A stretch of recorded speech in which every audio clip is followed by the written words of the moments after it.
पुंडलीक वरदा हरिविठ्ठल श्री ज्ञानदेव तुकाराम पंढरीनाथ भगवान की जय। माऊली ज्ञानेश्वर महाराज की जय। जगद्गुरु तुकाराम महाराज की जय। सद्गुरु बंशी महाराज की जय। सद्गुरु जोग महाराज की जय। नातरी नगरांतरी वसिजे, तरी नागरची होईजे, तैसे व्यासोक्ती तेजे धवळीत सकळ। नमामि सद्गुरुं शांतं सच्चिदानंद विग्रहं पूर्ण ब्रह्म परानंद मीशमालंदी वल्लभं। नमो सद्गुरु तुकया ज्ञान दीपा, नमो सद्गुरु सच्चिदानंद रूपा, नमो सद्गुरु भक्त कल्याण मूर्ती, नमो सद्गुरु भास्करा पूर्ण कीर्ती। अखंड मंडलाकारं व्याप्तं येन चराचरं तत्पदं दर्शितं येन तस्मै श्री गुरवे नमः। जयांचे केली स्मरण होय सकळ विद्यांचे अधिकरण, तेची वंदू श्री चरण श्री गुरूंचे ते नमस्कारोनी आता। नातरी नगरांतरी वसिजे, तरी नागरची होईजे, तैसे व्यासोक्ती तेजे धवळीत सकळ। नातरी नगरांतरी वसिजे, तरी नागरची होईजे, तैसे व्यासोक्ती तेजे सकळ धवळीत, असा या ओवीचा अन्वय आहे। ज्ञानेश्वरीच्या पहिल्या अध्यायाचं चिंतन आपण करत आहोत आणि पहिल्या अध्यायातील 41व्या क्रमांकाची ही ओवी आहे। ज्ञानोबारायांनी महाभारताचं वर्णन 22 ओव्यांमध्ये विस्तारानं केलेलं आहे, त्यातील हा भाग आहे। 49व्या ओवीपर्यंत महाभारताचं वर्णन ज्ञानोबाराय वेगवेगळ्या अंगानं करतात, त्यातीलच ही एक ओवी आहे। या ओवीचा अर्थ असा होतो, नातरी, नातरी शब्दाचा अर्थ आहे किंवा। ज्ञानोबाराय वरती जे वर्णन केलं ते आपल्याला रुचलं नसेल, पटलं नसेल, तर आणखी एका वेगळ्या रीतीनं महाभारताचं वर्णन करतात। नातरी म्हणजे किंवा। नगरांतरी वसिजे, शहरात जाऊन मनुष्य राहिला म्हणजे तरी नागरची होईजे, म्हणजे तो मनुष्य काय होतो, नागर होतो, म्हणजे हुशार होतो, म्हणजे चाणाक्ष होतो, व्यवहार ज्ञान संपन्न तो होतो। शहरात जाऊन राहिलेला मनुष्य ज्याप्रमाणे चाणाक्ष होतो, व्यवहार दक्ष होतो, तैसे त्याप्रमाणे व्यासोक्ती तेजे सकळ धवळीत, व्यासांच्या वाणीच्या तेजाने, व्यासांच्या वचनरूपी तेजाने सर्व धवळीत, सकळ धवळीत, म्हणजे जे जे अप्रकाशित असे विषय होते ते सर्व काय झाले, प्रकाशित झाले। जे जे विषय जगासमोर आलेले नव्हते किंवा जशा रीतीनं यायला पाहिजे होते तसे जे प्रकाशित झालेले नव्हते ते सर्व विषय व्यासांच्या वाणीच्या तेजानं ते प्रकाशित झाले। उदाहरण काय दिलं, ज्याप्रमाणे मनुष्य शहरात राहू लागला तर तो जसा व्यवहारामध्ये शहाणा होतो। नगरांतरी वसिजे, तरी नागरची होईजे। नागर म्हणजे हुशार। व्यवहार ज्ञान होण्याकरिता काही उपाय, काही साधनं नीतिशास्त्रकारांनी सांगितलेली आहेत। माणूस व्यवहारात जर हुशार त्याला व्हायचं असेल, जगामध्ये वावरत असताना आपली फसवणूक कोणी करू नये असं त्याला वाटत असेल, तर त्याला चाणाक्ष होण्याकरिता काही उपाय शास्त्राने सांगितलेले आहेत। काय उपाय आहेत, तर विद्वान लोकांचं सानिध्य त्यानं करणं, सानिध्यात राहणं ही एक गोष्ट। त्या हुशार लोकांच्या सानिध्यात राहत असताना सहजच त्याला व्यवहार ज्ञान प्राप्त होतं. आणखी त्यांनी सांगितलं देशाटन, म्हणजे वेगवेगळ्या ठिकाणी जाऊन जर तो राहून आला, फिरून आला, तरी देखील मनुष्य काय होतो, व्यवहारामध्ये हुशार होतो. वेगवेगळ्या लोकांचा व्यवहार तो पाहतो, त्यांच्या सानिध्यात राहतो आणि त्याने देखील तो काय होत असतो, हुशार होत असतो. अनेक गोष्टी सांगितलेल्या आहेत. गरिबी हटाव योजना थोडंसं सांगणार आहे मी तुम्हाला. लक्षात आलं का? मोठमोठे श्लोक आहेत, त्या श्लोकाचा विस्तार केला तर 1 तास त्याच्यातच आपला दृष्टांतातच निघून जाईल. त्यामध्ये त्यांनी सांगितलेली एक गोष्ट आहे की शहरात जाऊन राहिलो तर मनुष्य हुशार होतो. हे मला तुम्हाला सांगायचं. खेडूत माणसापेक्षा शहरी मनुष्य हा हुशार आहे असं मानलं जातं आणि ते खरंही आहे. हुशार म्हणजे चतुर, दक्ष, सावध. खेड्यामधलं जीवन जे आहे ते बहुतांशी सहजीवन आहे. त्यांचा जो शेतीचा व्यवसाय आहे हाही कसा आहे, बहुतांशी सामुदायिकच आहे. पूर्वीच्या काळी तरी निदान तसा तो होता. या 2-3 जणांनी त्याला सहकार्य करायचं, त्याने बाकीच्यांशी मिळून दुसऱ्याला काय करायचं, सहकार्य करायचं. त्यामुळं आणि व्यवहार त्यांचा शेतीशी संबंधित असल्यामुळं, बुद्धीशी फारसा संबंधित नसल्यामुळं खेड्यातली माणसं सहजच ही अडाणी आहेत असं मानलं जातं. ते काही अंशी खरंही आहे.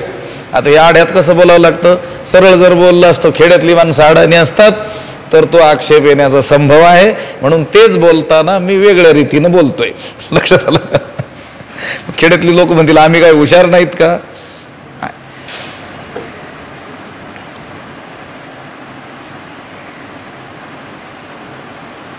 त्या एका नवनाथ ग्रंथामध्ये त्या अडभंगनाथाची जी कथा आहे त्याच्यामध्ये बोलताना त्या ग्रंथकारानं सांगितलेलं आहे, हे जे शेतकरी आहेत ना, कुणबट, कुळवाडी, हे सहजच आडमुठे असतात. लक्षात आलं का? अडभंग म्हणतात संस्कृतमध्ये आडमुठ्या लोकांना. म्हणून त्यांना त्या माणिक नावाच्या शेतकऱ्याला देखील काय नाव पडलं, अडभंगनाथ असं नाव दिलेलं आहे. अडभंग म्हणजे आडमुठा. लक्षात आलं? फारसा विचार न करणारा. लक्षात आलं का?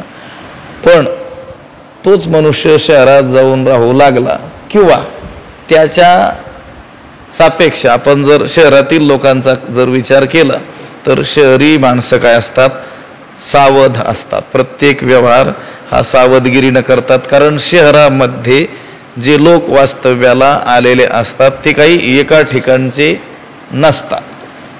खेड्यामध्ये ती माणसं पिढ्यानापिढ्या तिथंच राहणारे असतात. शहरामध्ये अनेक लोकांचा काय असतो, संबंध असतो. त्यामुळं तिथं व्यवहार करत असताना दक्षता सहजच बाळगावी लागत असल्यामुळं आपोआपच चतुरता मनुष्यामध्ये येत असते. तो सभ्य रीतीनं वागण्याचा काय करत असतो, प्रयत्न करत असतो. कारण अनेक सभ्य लोकांशी काय येतो, त्याचा संबंध येत असतो. म्हणून नगरामध्ये, शहरामध्ये राहणारा मनुष्य हा सहजच नागर होतो. म्हणजे कसा होतो, हुशार होत असतो. खेड्यातील लोकांची नाही का कल्पना असते, आता ही मुलं इथं खेड्यात राहून काही सुधारणार नाहीत, यांना शहरात नेऊन घातलं पाहिजे. काही दिवस का होईना शिक्षणाच्या निमित्तानं ज्यावेळेस ते शहरात राहतील त्यावेळेस ते आपसुकच हुशार होतील अशी काय आहे, मान्यता रूढ आहे. आणि ती काय आहे, खरी आहे. ना तरी नगरांतरी वसिजे तरी नागरची होईजे. ही उभी आली की वैकुंठवासी श्री गुरु घुलेबाबा म्हणायचे, बघा बरं आमच्या नगरचं नाव आलंय की नाही याच्यामध्ये. गमतीनं म्हणायचे नगरांतरी वसिजे, म्हणजे नगरात जाऊन राहू लागला, आमच्या नगरला जाऊन राहू लागला की तो काय होतो, सहजच व्यवहारामध्ये काय होतो, शहाणा होतो. हा झाला दृष्टांत. शहरामध्ये जाऊन राहणारा मनुष्य काय होतो, सहजच हुशार होतो. त्याप्रमाणे व्यासोक्ती तेजे, व्यास उक्ती तेज, व्यासांच्या उक्ती म्हणजे वचनरूपी तेजानं सकळ धवळीत सर्व विषय काय झाले, प्रकाशित झाले. म्हणजे महाभारतामध्ये जे विषय आहेत ते पूर्वी नव्हते असं नाही, पूर्वी त्यांचं वर्णन केलेलं नाही असं नाही, पण व्यासांनी जेवढे ते विषय स्पष्ट केले तेवढ्या स्पष्ट रीतीनं ते पूर्वी सांगितले गेलेले नव्हते. त्याच विषयांना व्यासांच्या वाणीचा स्पर्श झाला आणि ते विषय या जगामध्ये काय झाले, प्रकाशित झाले. तैसे व्यासोक्ती तेजे धवळत सकळ. मूळचं त्या वाङ्मयाचं असलेलं ओबड धोबड जे स्वरूप होतं ते राहिलं नाही आणि त्या वाङ्मयाला एक दिव्यता काय झाली, प्राप्त झाली. सुव्यवस्थितपणा, आकर्षकता त्या वाङ्मयाला काय झाली, निर्माण झाली. पहा, त्या महाभारतामध्ये जेवढ्या कथा आहेत ना, त्या सर्व कथा पूर्वीच पुराणांतरी येऊन गेलेल्याच आहेत. त्याच कथा महाभारतामध्ये संक्षेपानं व्यासांनी सांगितलेल्या आहेत. पण महाभारतातील कथा श्रवण करत असताना किंवा त्याचा विचार करत असताना जो एक आल्हाद, आनंद प्राप्त होतो तो काय आहे, वेगळाच असा आहे. म्हणून तैसे व्यासोक्ती तेजे धवळत सकळ. की प्रथम वैसा काळी लावण्याची नभाळी प्रगटे जैसी आगळी अंगना अंगी.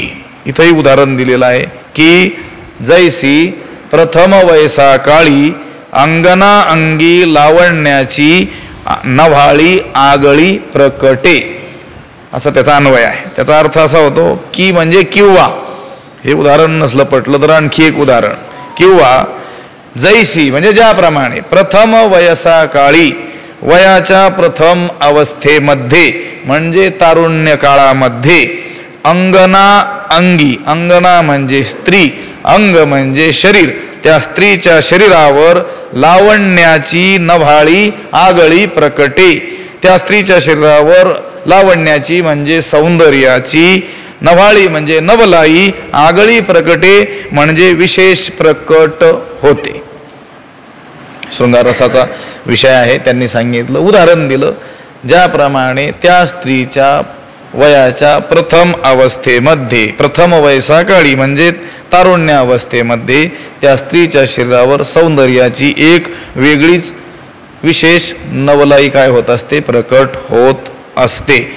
नवाळी म्हणजे भर म्हणतो आपण, अपूर्वाई, नवलाई ही विशेष रीतीनं प्रकट होते. असो, ना तरी उद्यानी माधवी घडे तेथ वनशोभेची खाणी उघडी आदिला पासोनी अपाडे जिया परी. ना तरी म्हणजे किंवा, की म्हणजे किंवा,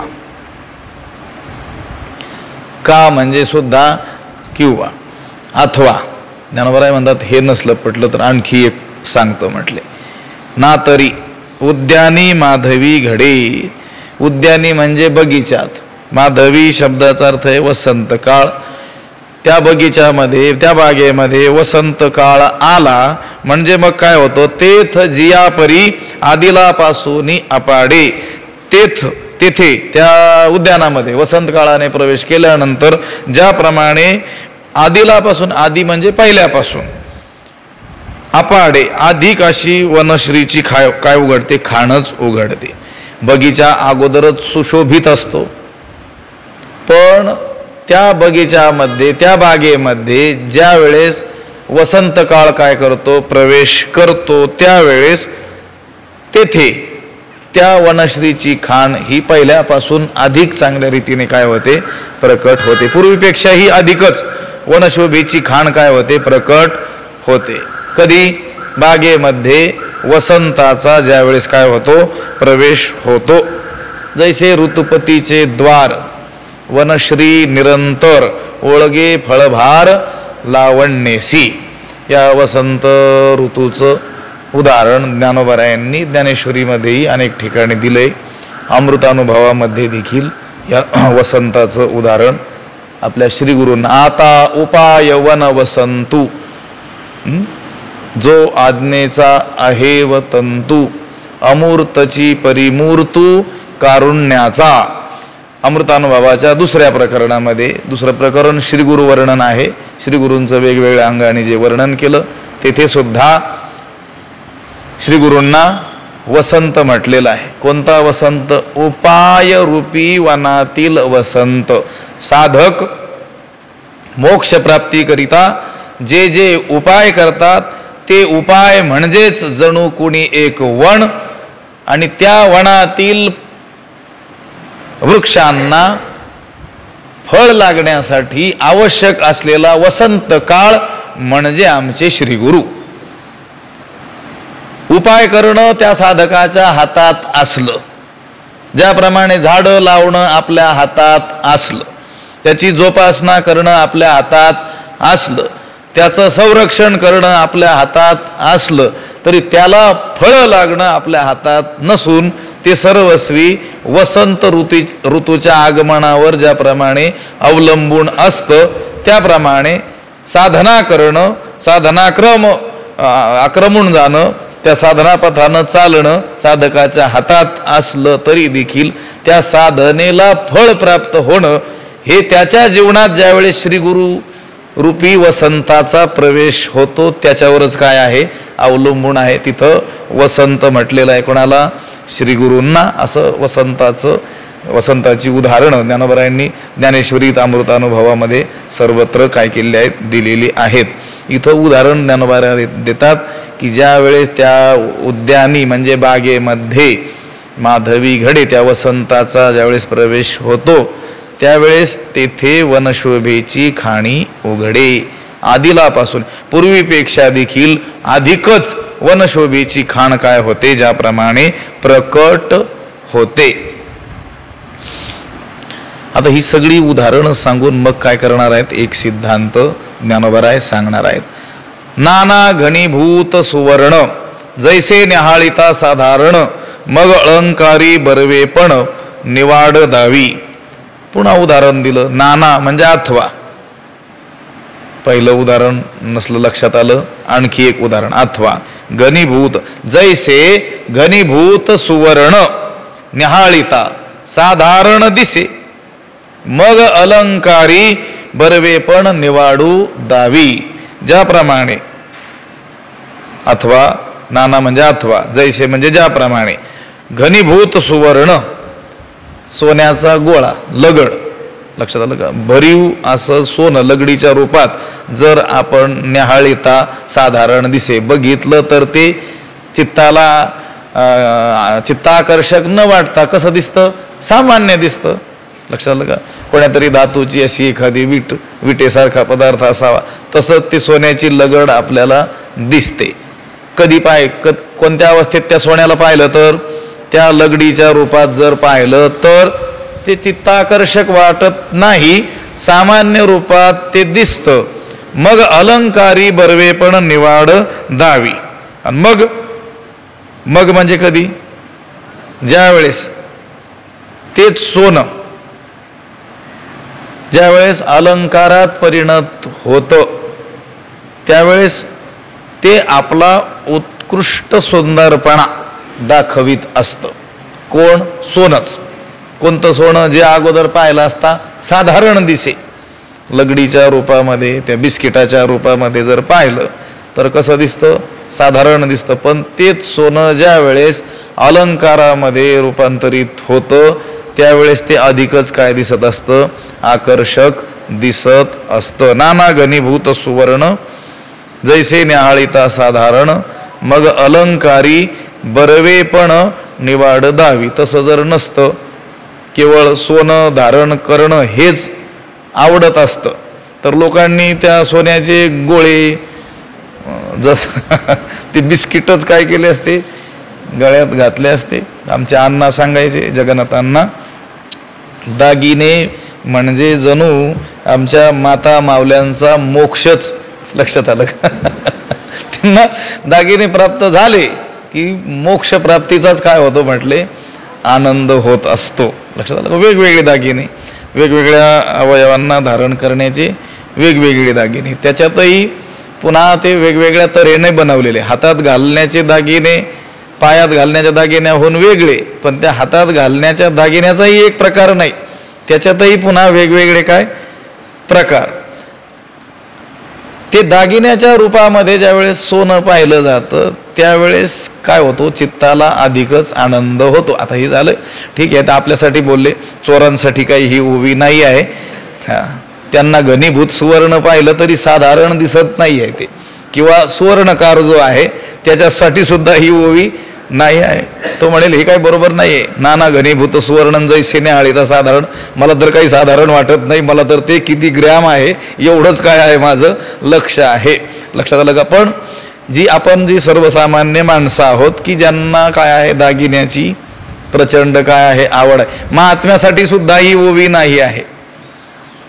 त्याला तर ती लगड ही साधारण चित्ताकर्षक असलेले ते वेगवेगळे अलंकार ते सुद्धा कसे दिसणार आहेत, साधारण दिसणार. ज्याला सोने रुपया मृत्यू के समान, त्याच्यासाठी ही ओवीच नाही, आपल्यासाठी सांगितलेलं आहे ते. लक्षात आलं का? नाना हेही कशासाठी सांगितलेलं आहे, हे आता महाभारताचं महत्त्व यांना त्या रीतीनं काय करायचंय, व्यासांना आपल्या समोर प्रकट करायचंय म्हणून सांगितलं. नाना घनीभूत सुवर्ण जैसे न्याहाळीता साधारण, ते भरीव सोनं लगडीच्या रूपातलं सोनं जर आपण बघितलं तर ते साधारण वाटतं, सामान्य वाटतं. पण मग तेच सोनं आपला जो उत्कृष्ट सुंदरपणा काय करतं, अलंकाराच्या रूपानं दाखवत असतं. ज्यावेळेस ते अलंकारात काय होतं, परिणत होतं, तेच सोनं असतं, त्याचेच काय होतात, अलंकार होतात. पण अलंकार पाहताना आनंद होता. मी तर म्हणतो पुरुष वर्गासाठी सुद्धा ओवी नाही आहे ही. लक्षात आलं का? आमच्या माता माऊल्यांसाठी ओवी आहे. त्यांना जर ते भरीव असं लगडीच्या रूपातलं सोनं दाखवलं तर तेवढा काही आनंद होणार नाही. एखाद्या स्त्रीनं आपल्या पतीला सांगितलं त्या सोनं करायचं, कोणत्या प्रसंगी, सणाधिकाच्या वेळेस. लक्षात आलं का? हे सोनं करायचं. आता त्याला तेवढी काही सौंदर्य दृष्टी नसल्यामुळं तो गेला द्या म्हटला एवढं ग्रॅम सोनं, कोणत्या रूपात, कोणत्याही द्या म्हटलं. त्या सुवर्णकारालाही वाटलं कोणतं तरी सुवर्णच द्यायचं म्हणून त्याने काय दिलं असेल, बिस्किट रूपात दिलं असेल, त्या लगडीच्या ठोकळ्याच्या रूपात दिलं असेल, आणि तो घेऊन आला आणि त्या स्त्रीला दाखवलं तर तेवढा आनंद होईल का? तिला नाही होणार. पण त्याच सोन्याचे तिला ज्या आकारातले दागिने आवडतात त्या रूपात जर घडवून आणले तर आणखी काय होईल, विशेष आनंद होईल. त्यांच्यासाठी जीव या असं माना, काय हरकत नाही. नाना घनीभूत सुवर्ण जैसे न्याहाळीता साधारण, मग अलंकारी बरवे पण निवाड दावी. पुढं काय तुमच्या याच्यात, तैसे का ते, तैसे व्यासोक्ती अलंकारिले, आवडे ते बरवे पण पातले, ते जाणोनी काय आश्रयिले किंवा आश्रयिले इतिहासी. काय पाठ आहे, काही ठिकाणी काय पाठ नाही आहे. तैसे व्यासोक्ती अलंकारिले, तैसे व्यासोक्ती अलंकारिले, आवडे ते बरवेपण पातले, ते जाणवणी काय इतिहासी आश्रयिले. थोडा बदल करायचा, असा याचा काय आहे, अन्वय आहे. तैसे म्हणजे त्याप्रमाणे, त्याप्रमाणे म्हणजे कशाप्रमाणे, वरच्या ओवीशी त्याचा संबंध आहे. ज्याप्रमाणे सोनं हे त्या लगडीच्या रूपात पाहिलं असता सामान्य दिसतं, पण तेच सोनं ज्यावेळेस अलंकाराच्या रूपात आपल्या समोर येतं त्यावेळेस ते उत्कृष्ट सुंदरपणा आपलं काय करतं, दाखवतं. अगदी त्याचप्रमाणे तैसे व्यासोक्ती अलंकारिले, व्यास उक्ती व्यासांच्या वाणीनं अलंकृत झालं असता, आवडे ते बरवे पण पातले, आपणास हवं तसं चांगुलपण, हवा तसा चांगलेपणा काय होतो, प्राप्त होतो. हे समजूनच की काय, इतिहासी आश्रयिले, जगातील सर्व इतिहासांनी महाभारताचा काय केला, आश्रय केला. जगातील इतिहास महाभारताच्या आश्रयाला आले. काय समजून आले, काय जाणून आले, काय विचार करून आले ते इतिहास. तर त्यांनी असा विचार केला की ज्याप्रमाणे सुवर्णाला लगडीच्या रूपात पाहिलं असता फार लोकांना आनंद वाटत नाही, सामान्य ते दिसतं, पण तेच अलंकाराच्या रूपात आलं असता विशेष सौंदर्य त्याचं काय होतं, जगामध्ये दिसतं. लोक त्याच्याकडे काय होतात, त्या दागिन्यांकडे आकर्षित होतात. हे जाणून त्या पूर्वीच्या सर्व इतिहासांनी काय केला, महाभारताचा आश्रय केला. म्हणजे पूर्वी इतिहास नव्हता का, होता, पण तो कसा, जसं सोनं लगडीच्या रूपात असावं आणि ते फार चित्ताकर्षक वाटू नये, सामान्य दिसावं, अगदी त्याप्रमाणे होतं. त्या सगळ्या इतिहासांनी विचार केला की आपण आता काय करूया, महाभारताचा आश्रय करूया. आणि महाभारताचा काय एकदा आपण आश्रय केला की आपल्यालाच आकर्षकपणा काय होईल, आपोआप प्राप्त होईल. आणि तसं घडलं. मी आत्ता बोलून गेलो होतो, हे सर्व कथा पूर्वीच्या ग्रंथांमध्ये नव्हत्या का? होत्या, पण त्या तितक्या आल्हाददायक नव्हत्या, चित्ताकर्षक नव्हत्या. त्याच कथांनी काय केलं, महाभारतामध्ये प्रवेश केला आणि आता मात्र त्या लोकांना चांगल्या आकर्षक अशा वाटू लागल्या.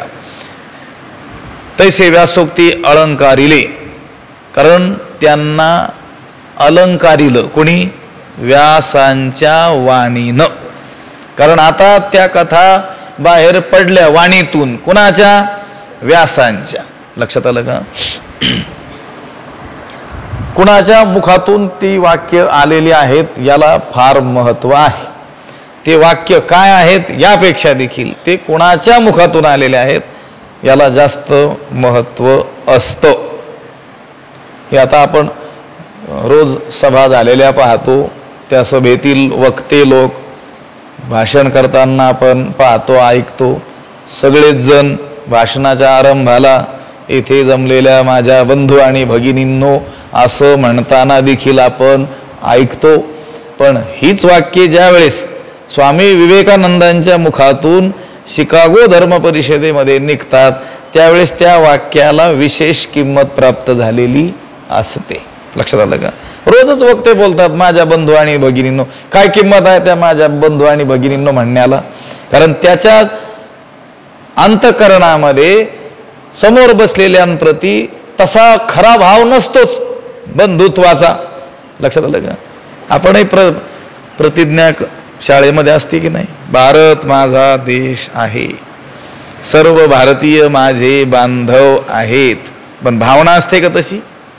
आपले खरे बांधव सुद्धा जेथे आपल्याला बांधव वाटत नाहीत तेथे सारे भारतीय आपल्याला कधी बांधव वाटतील? लक्षात आलं का? मामासाहेबांनी एक उदाहरण सांगितलेलं ते सांगायचे, जुने लोक सांगतात, अण्णा देखील सांगायचे त्यांचं उदाहरण. एका एस मध्ये प्रवास करत असताना एक माणूस त्या एस टीचं सीट फाडून त्याच्यातील स्पंजच काढू लागला. पूर्वी असायचं तसं, काही का नाही. आता आपलाच आता एस टीनं प्रवास होत नसल्यामुळं अजूनही ती परंपरा कोणी चालवणारे आहेत का काय माहीत नाही, पण होतं असं. लक्षात आलं का? असतील थोडे बहुत गुरु परंपरा. ते स्पंजच काढू लागला. त्यावेळी त्या शेजारच्या माणसाने सांगितलं, अरे ही सार्वजनिक मालमत्ता आहे, ही तुला शोभतं का? तो म्हटला, तू बोलू नकोस म्हटले, मी जे करतोय ते काही अयोग्य करत नाही. मी रोज प्रार्थना करतो म्हटले. कोणती? भारत माझा देश आहे. बस. देश कोणाचा आहे? माझा आहे. या देशातील सगळी मालमत्ता कुणाची आहे? माझी आहे. ही एस टी कुणाची आहे? माझी आहे. आता हे सीट कोणाचं झालं? माझं. आता विचार कर म्हटले. तो चोरणारच सांगतोय दुसऱ्याला, विचार कर. काय विचार कर?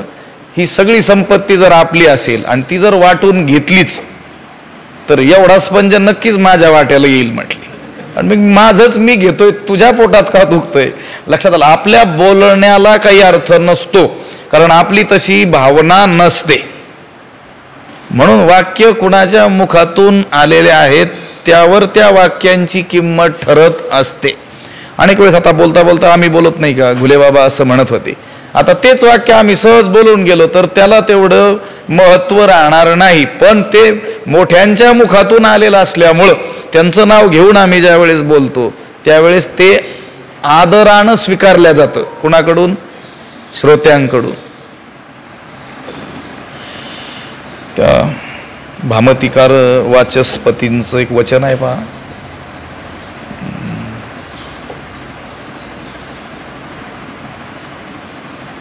त्याची सुरुवात मोठी पंक्ती लांबलंच. अवधेय वचनो भवती प्रेक्षावताम असं म्हटलेलं आहे त्यांनी.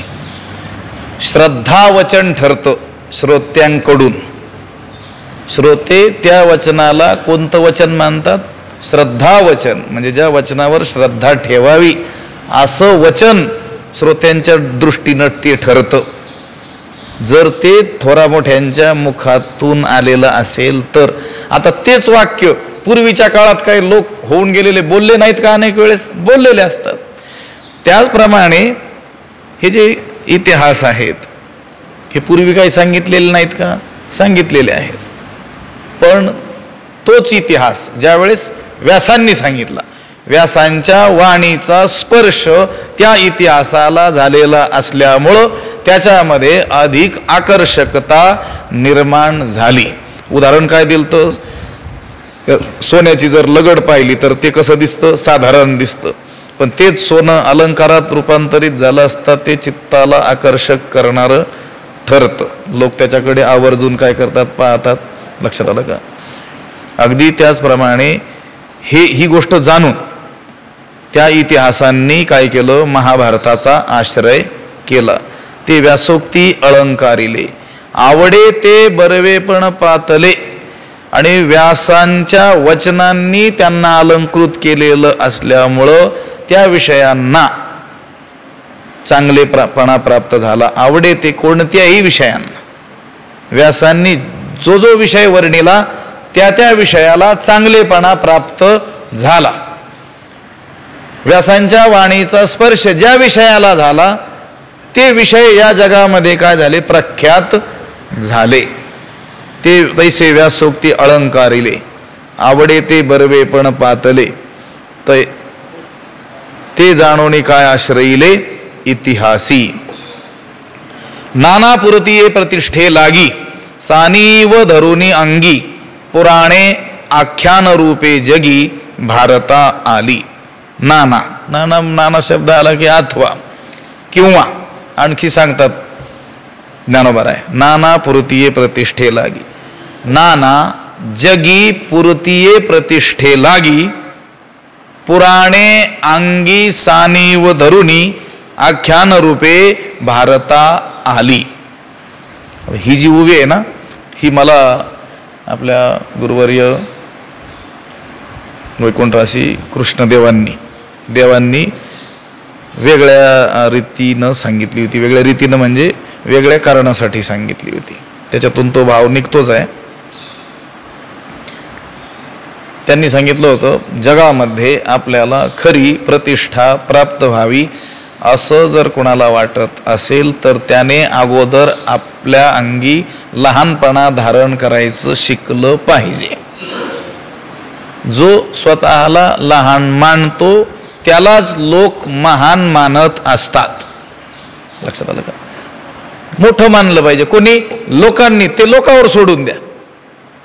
तुम्हीच स्वतःला का मोठं मानता?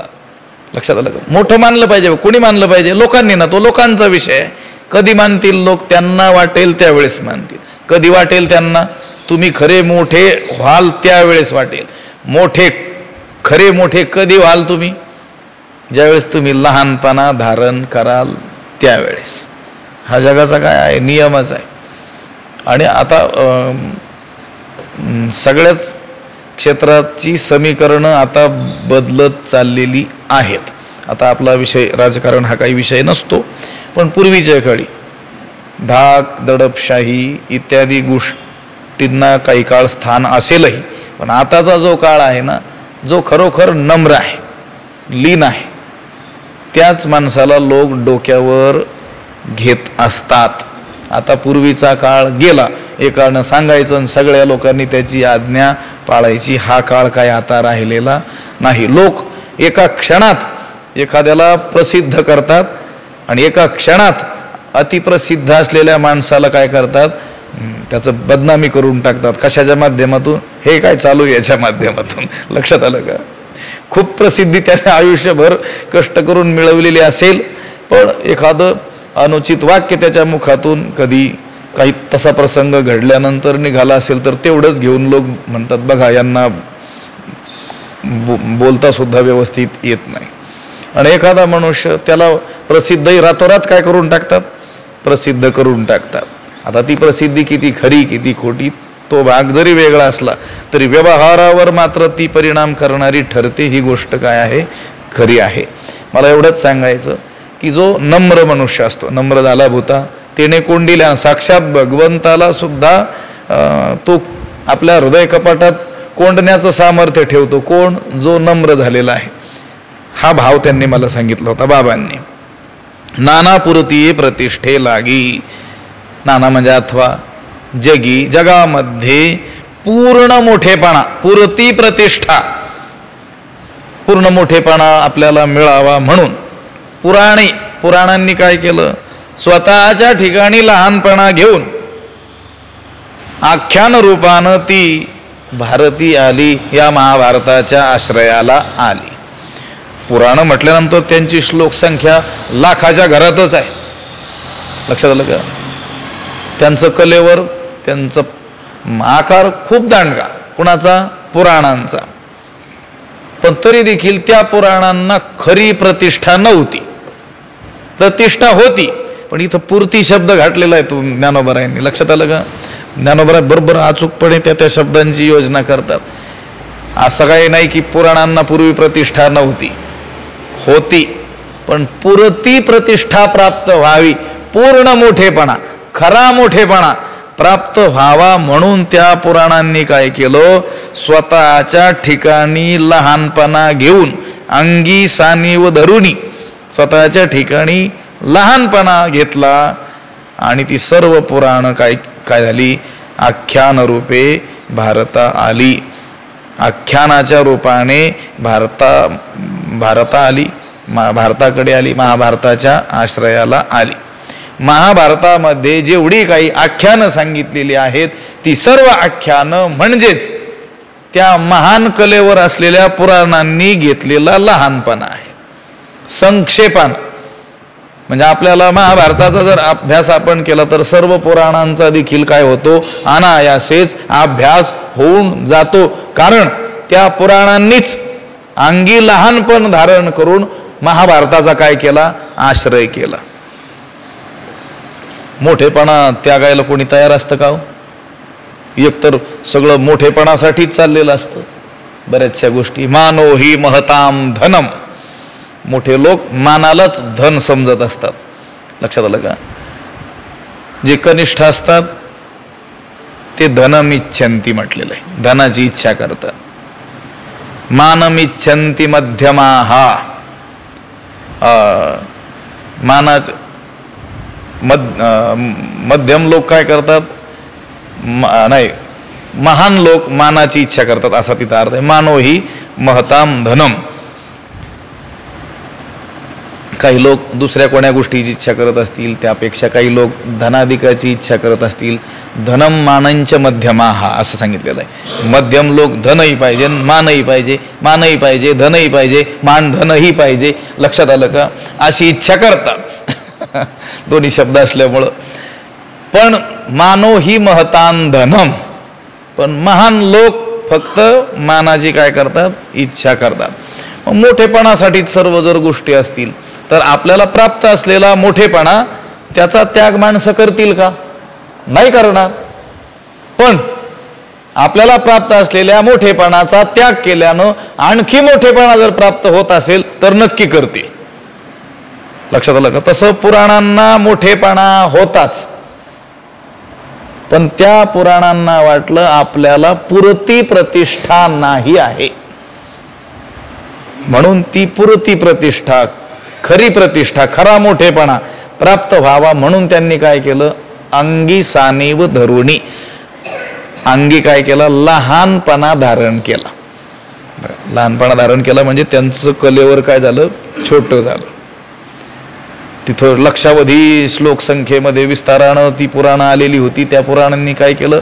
आख्यानाचं काय केलं? रूप धारण केलं, एखाद्या कथेचं रूप धारण केलं आणि भारता आली, या महाभारताच्या आश्रयाला आली. आणि त्यामुळं त्या पुराणांना पुरती प्रतिष्ठा, खरी प्रतिष्ठा काय झाली? प्राप्त झाली. नाना पुरतीये प्रतिष्ठे लागी, सानीव धरुनी अंगी, पुराणे आख्यान रूपे जगी भारता आली. मी अगोदर बोलून गेल्याप्रमाणे या ओवीतून आपण काय शिकायचं ते त्या एका थोर महात्म्याने मला सांगितलं होतं देवांनी, की आपल्याला पुरती प्रतिष्ठा, खरी प्रतिष्ठा, खरा मोठेपणा जर प्राप्त व्हावा असं वाटत असेल तर आपण अगोदर लहान व्हायला शिकलं पाहिजे, लहान झालं पाहिजे. जो जेवढा लहानात लहान होईल तेवढी त्याला पुरती प्रतिष्ठा, खरी प्रतिष्ठा काय होईल, प्राप्त होईल.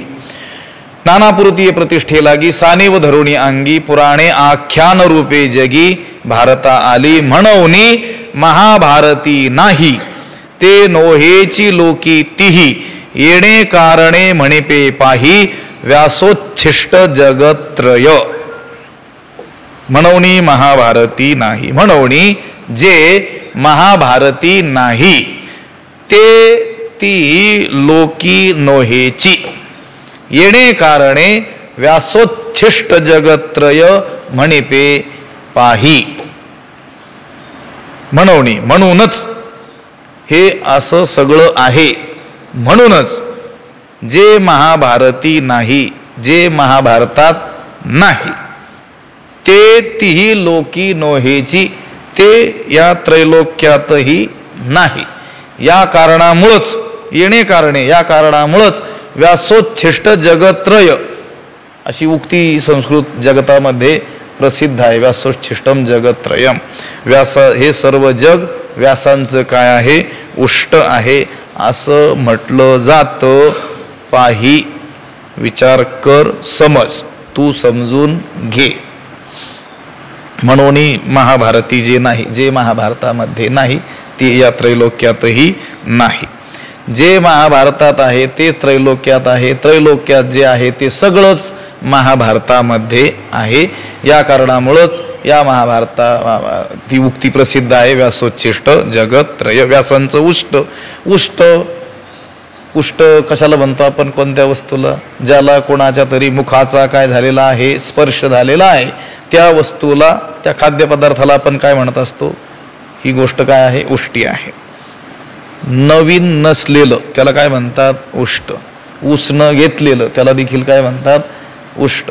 जगामध्ये जेवढं काही ज्ञान आहे त्या सर्व ज्ञानाला, म्हणजे आत्ता उपलब्ध असलेलं आणि अजूनही जग ज्या ज्ञानापर्यंत पोहोचलेलं नाही, भौतिकही ज्ञान, ते सर्व ज्ञान व्यासांचं काय आहे, उष्ट आहे. व्यासांनी या सर्व गोष्टीचा अनुवाद करून ठेवलेला आहे. आम्ही कधी बोललो होतो, अजूनही लक्षावधी वर्षानंतरही ज्या गोष्टी जगासमोर येतील, नवनवीन हे शोध लागतील, लोक काही सिद्धांत प्रस्थापित करतील, त्या सर्व गोष्टी अगोदरच व्यासांनी कुठे ना कुठे विस्तारानं म्हणा, संक्षेपानं म्हणा, सहज म्हणा, सिद्धांताच्या रूपानं म्हणा, किंवा दृष्टांत देत असताना सहज ज्ञानोबा जसं दृष्टांत देता देता देखील मोठा काय करतात, एखादा सिद्धांत बोलून जात असतात, त्या रूपानं काय केलेलं आहे, वर्णन केलेलं आहे. म्हणून या जगामध्ये म्हटलं जातं व्यासोच्छिष्ट जगत्रय. यदि हस्ती तदन्यत्र यन्ने हस्ती न तत्क्वचित. जे विश्वात आढळतं ते सर्व महाभारतात आढळतं. महाभारतात जे आढळत नाही ते विश्वात कुठेही आपल्याला सापडूच शकत नाही. आपण पाठीमागे बोलत आलो या काव्यादिकांची काही उदाहरणं देत असताना बहुतेक काव्यकृती या महाभारतावरच काय आहेत, आधारलेल्या आहेत. त्यातील एखाद्या आख्यान उपाख्यानाचा आधार घेऊनच त्या कवी कुलगुरूंनी आपापली ग्रंथसंपदा निर्माण केलेली आहे आणि त्यांनी तसं नम्रतेनं नमूदही केलेलं आपल्याला आढळतं. म्हणजे त्यांची काव्यसृष्टी, त्या काव्यसृष्टीला आधार त्या महाभारतातील एखादं आख्यान किंवा एखादं प्रकरण असतं. म्हणजे व्यासांच्या एखाद्या आख्यानावर एखाद्या व्यक्तीला कवी कुलगुरू पद मिळू शकतं. ज्ञानोबरायांच्या बाबतीत बोलताना बोलले की नाही, एक शब्द आहे कवी पोषका. ज्ञानोबराय कोण आहेत, कवी पोषक आहेत, कवी नाहीत. कवी वेगळा आणि कवींना पोसणारे कवी पोषक म्हटलेलं आहे त्यांना. ज्ञानोबरायांच्या एखाद दुसऱ्या ओवीतून काही शिकून माणसं काय होऊ शकतील, कवी देखील होऊ शकतील. म्हणून तर म्हणजे हे लोक वाक्चातुर्य होईल सुखिया. ज्ञानोबराय म्हणतात ना, तैसे अध्यात्मशास्त्री ये अंतरंगची अधिकारी ये. म्हटले मग अंतरंग लोकच जर तुमच्या ग्रंथाचे अधिकारी असतील तर बाकीचे जे अंतरंग नाहीत, बहिरंग या जगतात रममाण होणारे सामान्य लोक जे आहेत त्यांच्यासाठी नाही का ही ग्रंथकृती? ते म्हटले नाही, त्यांनी सुद्धा वाचावी. म्हटले मग त्यांना काय प्राप्त होईल? एर लोकू, एक सामान्य लोक, वाक् चातुर्य सुखिया होईल. आमच्या वाणीच्या सामर्थ्यानं, आमच्या वाणीच्या प्रभावानं, आम्ही योजलेल्या शब्दाच्या शक्तीनं ते लोक देखील काय होतील? सुखी होऊन जातील. लक्षात आलं का? कवी पोषक जे म्हटलेलं आहे ते या कारणाकरता म्हटलं, ज्ञानोबाराय त्यांच्या एखाद्या ओवीनं किंवा ह्या ओवीमध्ये ज्ञानोबारायांनी शब्दांची जी योजना केलेली आहे ती कोणत्या रीतीनं केलेली आहे एवढं बघून, बाह्यांगाने का होईना त्याचा अभ्यास करून एखादा मनुष्य या जगात कवी म्हणून ख्याती मिरवू शकतो. त्याचप्रमाणे महाभारताच्या एखाद दुसऱ्या प्रकरण किंवा एखाद दुसरं आख्यान उपाख्यान त्याला आधार मानून अनेकांनी आपल्या काव्यकृती या जगतामध्ये काय केलेल्या आहेत? जगासमोर आणलेल्या आहेत. म्हणून तर मग म्हटलं जातं, येणे कारणे म्हणिपे पाही व्यासोच्छिष्ट जगत्रय. व्यासांच्या नंतर होणाऱ्या त्रैलोक्यातील सर्व ग्रंथकारांनी भारतात सांगितलेल्या म्हणजे महाभारतात वर्णिलेल्या सिद्धांतांचाच काय केलेला आहे? अनुवाद मात्र केलेला आहे. म्हणून महाभारती नाही ते नोहेची लोकी तीही, येणे कारणे म्हणिपे पाही व्यासोच्छिष्ट जगत्रय. लोकांमध्ये, आधुनिक शिक्षित लोकांमध्ये असा समज असतो की पूर्वीचे लोक हे अज्ञानी होते, आताच्या लोकांनी मोठा पुरुषार्थ करून, अभ्यास करून, संशोधनं करून काही गोष्टी जगाच्या समोर आणल्या, म्हणजे हे सगळं काय आहे? नवीन आहे असं त्यांना वाटत असतं. पण या सगळ्या गोष्टींचं वर्णन व्यासांनी अगोदरच करून ठेवलेलं आहे. आता ही ज्ञानेश्वरी जो ग्रंथ आहे, अनेक लोक अभिनिवेशानं म्हणा किंवा ज्ञानेश्वरीविषयी असलेल्या प्रचंड श्रद्धेमुळं म्हणा असं सांगत असतात की नाही आता लागलेले शोध ज्ञानोबारायांनी सगळे ज्ञानेश्वरीमध्ये वर्णिलेले आहेत आणि ते खरंही आहे. सगळ्या, आता किती गोष्टी सांगाव्यात, सगळ्या गोष्टींचं वर्णन या ज्ञानेश्वरी ग्रंथामध्ये आलेलं आहे. आता पूर्वीच्या काळी वाहनं होती का? ही स्वयंचलित वाहनं होती का? नव्हती. पण याचा उल्लेख आपल्याला आढळेल. कोणती बस? एशियाड बस, झोपून जायची गाडी, काय म्हणतो त्याला आपण? Sleeper coach. लक्षात आलं का? म्हणजे जिच्यामध्ये प्रवास करत असताना मार्ग किती आपण सोडून आलो हेही कळू नये आणि झोपेचं सुख देखील मोडू नये, अशा साधनाला स्लीपर कोच, एशियाड वगैरे अशी गाडी आपण म्हणतो की नाही? त्या काळात होती का? रस्ते तरी असतील का अशी आपल्याला वाटतं. पण वर्णन केलेलं आहे, स्लीपर कोच गाडीचं वर्णन आहे. लक्षात आलं का? तैसे निद्रेचे सुख न मोडे आणि मार्ग तरी बहुसाल सांडे, ऐसे सोकासने सांगडे सोपे होय. 4थ्या अध्यायामध्ये ज्ञानोबाराय म्हणतात. म्हणजे जिच्यामध्ये प्रवास करत असताना झोपेचं सुख थोडं देखील मोडू नये, झोप मोड होऊ नये, पूर्ण झोपही व्हावी आणि मार्ग तरी बहुसाल सांडे, 300-400 किलोमीटर निघून जावं रातोरात, असं वाहन असलं पाहिजे. सांगितलंय, वर्णन केलंय की नाही? आता आहेत की नाही? लोक म्हणतील आम्ही आत्ता शोध लावला, पूर्वी तर घोडागाडीत टांग्यातच फिरत होते लोक. पण ज्ञानोबारायांनी सांगून ठेवलंय की नाही? ज्ञानोबारायांचं उष्ट आहे की नाही हे बसचं संशोधन? लक्षात आलं का? तसंच व्यासोच्छिष्ट जगत्रय. आता ज्ञानोबारायांबद्दल किंवा ज्ञानेश्वरी संबंधी बोलताना अनेक सांगता येतील. हे आपलं नमुन्यादाखल गरिबी हटाव योजना आपलं थोडंसं सांगितलेलं आहे. लक्षात आलं का? आता ते विजेचं आपण नेहमी ऐकतो, पाण्यापासून वीज होते, ज्ञानोबारायांनी सांगितलं. पण हे सहसा मी न ऐकलेलं पण मला सापडलेलं मी तुम्हाला सांगितलं की स्लीपर कोच बसचं वर्णनही ज्ञानोबारायांनी त्या ओवीमध्ये केलेलं आपल्याला आढळतं. तो अर्जुन बोलतोय देवाला की अशा रीतीनं तत्वज्ञान मला सांग, ते वृक्षही वाटू नये, त्याचा त्रासही होऊ नये, सहजच ते काय व्हावं, मला अवगत व्हावं. म्हणून हे उदाहरण दिलं. त्या अर्जुनाच्या मुखात ज्ञानोबारायांनी काय घातलेले आहेत? हे शब्द घातलेले आहेत. म्हणून महाभारती नाही ते नोहेची लोकी तीही, येणे कारणे म्हणिपे पाही व्यासोच्छिष्ट जगत्रय. ही ओवी भलेही ज्ञानोबाराय महाभारताचं वर्णन करत असताना, त्या महाभारताचा गौरव करत असताना योजत असले तरी देखील याच ओवीचा आधार घेऊन आपण ज्ञानोबरायांचं असंच वर्णन करू शकतो. म्हणून ज्ञानेश्वरी जे नाही ते नोहीची लोकी तीही येणे कारणे मनिपे पाही ज्ञानेश उच्छिष्ट जगत्रय. लक्षात आलं का? ज्ञानोबरायांचं हे जग काय आहे? उष्ट आहे.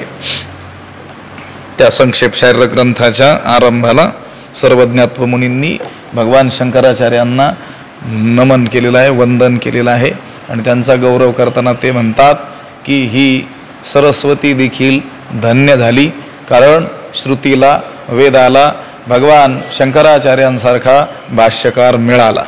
तो श्लोक ऐकल्यापासून, अभ्यासल्यापासून माझ्या मनामध्ये खूप विचार आहे की तसाच एखादा श्लोक असला पाहिजे की गीता देखील धन्य झाली की तिला ज्ञानोबरायांसारखा भाष्यकार मिळाला. लक्षात आलं का? ती गीता देखील म्हणत असेल, आज माझं भाग्य फळाला आलं. कधी म्हटले असेल? इथंच म्हटले असेल 1212 त्या काळामध्ये ज्ञानोबराय ज्या वेळेस गीतेवर व्याख्यान करायला इथं बसले असतील त्यावेळेस. असो, म्हणून महाभारती नाही ती नोहेची लोकी तीही येणे कारणे म्हणे पाही व्यासोच्छिष्ट जगत्रय. ऐसी जगी सुरस कथा जे जन्मभूमी परमार्था मुनी सांगे नृपनाथा जन्मे जया. ऐसी जगी जे सुरस परमार्था जन्मभूमी कथा मुनी नृपनाथा जन्मे जया सांगे. ऐसी, ऐसी म्हणजे अशी, जगी म्हणजे जगामध्ये, जे सुरस, जी रसभरित, सुरस चांगल्या रसांनी युक्त, परमार्था जन्मभूमी, आणि परमार्थाला ब्रह्मज्ञानाला जन्म देणारी अशी कथा म्हणजे महाभारत कथा मुनी नृपनाथा जन्मे जया सांगे. मुनी म्हणजे वैशंपायन, ते ऋषी राजश्रेष्ठ असलेल्या जन्मे जयाला सांगतात. वैशंपायन ऋषींनी जन्मेजय राजाला ही कथा सांगितलेली आहे. तर ही कथा कशी आहे? तर ते म्हणतात सुरस आहे, रसभरीत आहे आणि परमार्था जन्मभूमी, ब्रह्मज्ञानाची ही जन्मभूमी आहे, ब्रह्मज्ञानाला जन्म देणारी आहे. महाभारतामध्ये जरी सगळ्याच गोष्टींचं वर्णन केलेलं असलं, जीवनाच्या वेगवेगळ्या अंगाला उपयुक्त असं परिपूर्ण वर्णन जरी महाभारतामध्ये असलं तरी मुख्यतः ही परमार्थाची जन्मभूमी आहे. वेगवेगळ्या अधिकाराच्या लोकांना ब्रह्मज्ञानाप्रत नेत असताना त्या त्या गोष्टींचा उपयोग होतो, म्हणून ती वर्णन करावी लागतात. जसं तुकोबराय म्हणतात, अधिकार तैसा करू उपदेश साहे ओझे त्यास तेची देऊ मुंगीवरी भार गाजाचे पालान घालिता हे कोण कार्यसिद्धी. मुंगी जेवढं ओझं वागवू शकते तेवढंच तिच्या डोक्यावर दिलं पाहिजे. हत्ती जेवढं ओझं वागवू शकतो तेवढं त्याच्या डोक्यावर दिलं पाहिजे. पण मुंगीच्या डोक्यावर जर हत्ती वागवू शकतो तेवढं जर ओझं दिलं तर होईल काय? काय होईल? गमतीनं सांगू का सुदाम बाबा? त्या मुंगीच्या डोक्याला मुंग्या येतील. लक्षात आपण म्हणतो आमच्या डोक्याला काय झाल्या, हे अण्णा बोलायचे बरं का, असं सगळं आम्ही नाव घेऊन सांगत असतो सगळ्यांचं. त्यांचंच बहुतेक आम्ही पूर्वीच्या काळी श्रवण केलेलं आहे. त्या मुंगीला सुद्धा काय येतील म्हणली, मुंगी येतील डोक्याला. म्हणून ज्याला जे सहन होईल, ज्याचा जो अधिकार असेल ते त्याला दिलं पाहिजे. म्हणून तुकोबाराय देखील कर्म, भक्ती इत्यादिकांचा उपदेश करताना आपल्याला आढळतात. ब्रह्मज्ञानाचाही उपदेश आहे, जसं वेदामध्ये ज्ञानकांडात्मक उपनिषदाचा जो भाग आहे तसं तुकोबारायांच्या गाथेमध्ये देखील जीव ब्रह्मैक्य सांगणारी काही महावाक्ये आहेत. पण ती किती आहेत? थोडीशी आहेत. कारण त्याचा अधिकार असणारे लोक देखील काय आहेत? थोडेसे. त्यांना ते सांगण्यात येईल. बाकीच्यांना तो अधिकार निर्माण होण्याकरिता हे उपासना आणि कर्म सांगण्यात येतं. तसं महाभारतामध्ये हे सगळ्या गोष्टींचं जे वर्णन आलेलं आहे ते वर्णन देखील निरर्थक नसून ब्रह्मज्ञानाचा अधिकारी त्यांना बनवण्याकरिता आलेला आहे. पण मुख्यतः उद्देश जीवाला ब्रह्मज्ञान देखो आवडे तो खाणी ब्रह्मविद्येची, जसं ज्ञानोबराय फिटो विवेकाची वाणी हो काना मनाची जिनी देखो आवडे तो खाणी ब्रह्मविद्येचा सुकाळ जगात व्हावा, ब्रह्मविद्येची खाण हवी त्याला दिसावी म्हणून त्यांनी केलेला हा प्रयास आहे. जे जन्मभूमी परमार्थाची ही जन्मभूमी आहे महाभारत. अशी ही जगात अत्यंत सुरस गोड रसभरीत कथा आहे. ती परमार्थाची जन्मभूमी आहे. मुनी सांगे नृपनाथा जन्मे जया, मुनी नृपनाथा जन्मे जया सांगे. आणि ही गोड महाभारत कथा वैशंपायन मुनीने जन्मे जय राजाला नृपश्रेष्ठाला सांगितलेली आहे. जे अद्वितीय उत्तम पवित्रैक निरुपम परम मंगलधाम अवधारी जो, या ओवीनं या विषयाचा उपसंहार ज्ञानोबाराय करतात. आता पुढे 50व्या ओवीपासून ज्ञानोबाराय श्रीमद भगवद्गीतेचं महात्म्य त्यांच्या पद्धतीनं सांगणार आहेत. महाभारताचं वर्णन 22 ओव्यांमध्ये विस्तारानं ज्ञानोबारायांनी जे केलं त्यातील ही उपसंहाराची शेवटची ओवी आहे. जे अद्वितीय उत्तम पवित्रैक निरुपम परम मंगलधाम अवधारी जो, असाच अन्वय जसा आहे तसा. जे अद्वितीय उत्तम, जी कथा कशी आहे? अद्वितीय आहे, अलौकिक आहे. उत्तम म्हणजे उत्कृष्ट आहे. पवित्रैक अतिपवित्र आहे. निरुपम अद्वितीय आहे, उपमा तिला देता येणं शक्य नाही अशी आहे. परम मंगलधाम आणि श्रेष्ठ असं कल्याणाचं काय आहे?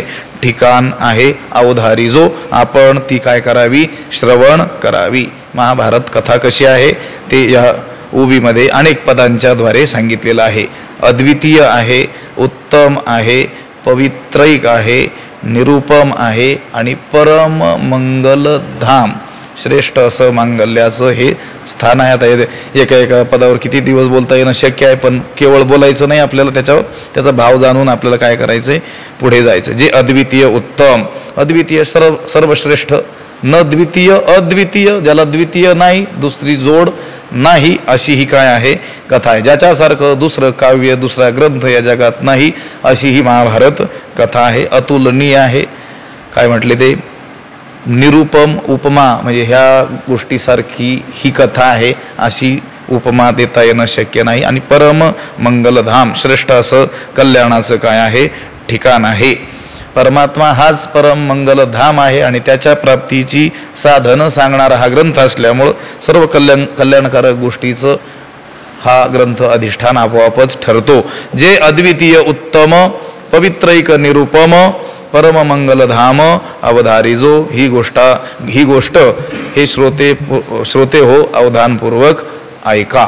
ती व्यंकटी सांडो तया सत्कर्मी रती वाढो, भूता परस्परे पडो मैत्र जीवांचे, दुरितांचे तिमिर जावो, विश्व स्वधर्म सूर्ये पाहो, जो जे वांछिल तो ते लाहो, प्राणी जात वर्षत सकळ मंगळी, ईश्वर निष्ठांची मांदियाळी, अनवरत भूमंडळी भेटो तया भूता, चला कल्पतरूंचे आरव, चेतना चिंतामणीचे गाव, बोलते जे अर्णव पियुषांचे, चंद्रमे जे अलांछन, मार्तंड जे तापहीन, ते सर्वाही सदा सज्जन, सोय रे होतू किंबहुना सर्व सुखी, पूर्ण होवणी तिही लोकी, भजिजो आदि पुरुखी अखंडित, आणि ग्रंथोपजीविये विशेषी लोकी इये, दृष्टादृष्ट विजय होवा वेजी, एथ म्हणे श्री विश्वेश्वरावो, हा होईल दान पसावो, येणे वरे ज्ञान देवो सुखिया झाला, येणे वरे ज्ञान देवो सुखिया झाला, येणे वरे ज्ञान देवो सुखिया झाला. पुंडलिक वरदा हरिविठ्ठल, श्री ज्ञानदेव तुकाराम, पंढरीनाथ भगवान की जय. माऊली ज्ञानेश्वर, शांती ब्रह्म एकनाथ महाराज, जगद्गुरु तुकाराम महाराज, सद्गुरु बंशी महाराज की जय. सद्गुरु जोग महाराज की जय.